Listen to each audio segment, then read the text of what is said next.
Here's a look at the Sony Ericsson C905a, an 8-megapixel camera phone for the AT&T network. The C905a has plenty of controls on the front that are typical of Sony Ericsson phones.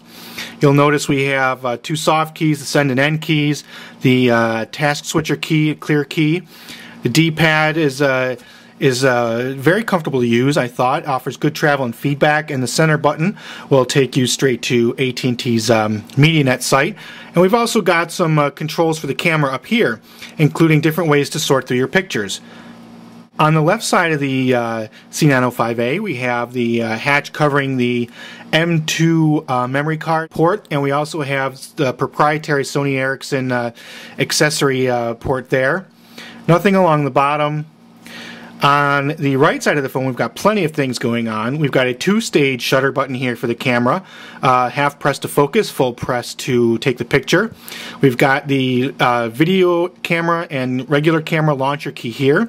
We've got a photo gallery launcher here, and of course we have the volume toggle here at the top. On the back, you can see the camera is protected by this sliding metal hatch here. Press it down to open the camera. You can see it's got a full flash, and it's got it's an autofocus camera. It's got light sensors, and you'll also see the little vanity mirror. The vanity mirror is a little bit too tiny to really be useful, but at least they did include it. So that's a quick look at the hardware. Oh, of course, before we forget, there's also the keypad here. It's a slider, of course. One thing I didn't like about this phone is the high ridge here that's surrounding the keypad. I found it irritating to my thumb as I moved it around, but otherwise the keypad feels pretty good. Keys could have offered a little bit more travel and feedback, but at least these rows here across are easy to tell between, when you move your thumb between them because of these silver ridges that you see here between each row. So that's the hardware. Let's take a look at the system software that is being run on the C905a. AT&T and Sony Ericsson are using the pretty typical feature phone software from Sony Ericsson. Diving into the main menu, we'll see it is a standard grid here, and this could be configured to a rotating view or a or the single icon view. We'll go to the single icon view, and when we jump back, you'll see how it's changed. We've got the kind of this dock on the side, and we can flip through the menus this way. And of course, as with other Sony Ericsson phones, we've also got the app switcher key, which shows you which applications are running. It gives you some shortcuts to different features and functions of the phone, as well as shortcuts to the internet. So that's a look at the basic operating system. Let's take a look at what, of course, is the biggest feature of this phone, the camera. Here's the CyberShot camera. You can see these buttons illuminate up here, as well as these buttons here, all the specific keys that are for the camera itself.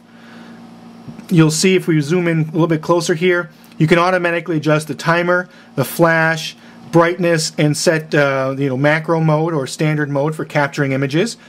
You've also got a full host of settings to adjust here with the camera. You can see we can set the capturing mode, which way you want the camera organized, how you want the what sort of resolution you're looking for, how it focuses, whether or not there's red eye reduction, whether or not the timer's on or off, what type of metering, white balance, different effects, and of course you can individually tweak each of these here with this setting menu. So this is really nice. You can really mess around with the settings on the camera.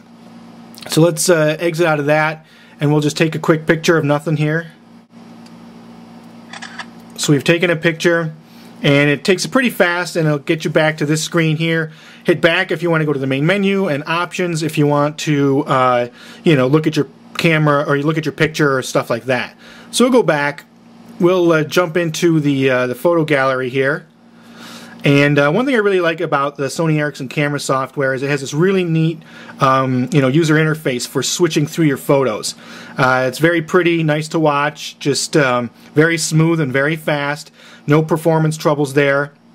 And of course, we've got plenty of options for interacting with your pictures, such as editing them, printing them, zooming around, and so on. Like, let's go into Edit and Photo DJ. We'll open this software.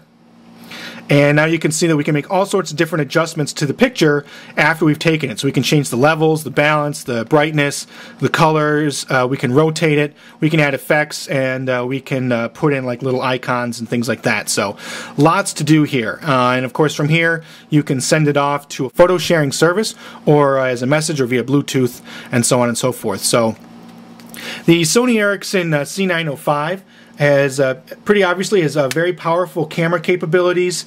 The rest of the phone features are pretty ho-hum and run-of-the-mill for a feature phone. If you're the type who's looking for a camera first and a phone second, the C905a is probably a pretty good choice. But if you're looking for other features to be a little bit better, you might want to check out some other phones in AT&T's lineup. But there it is, the Sony Ericsson C905a, an 8-megapixel camera phone for the AT&T network.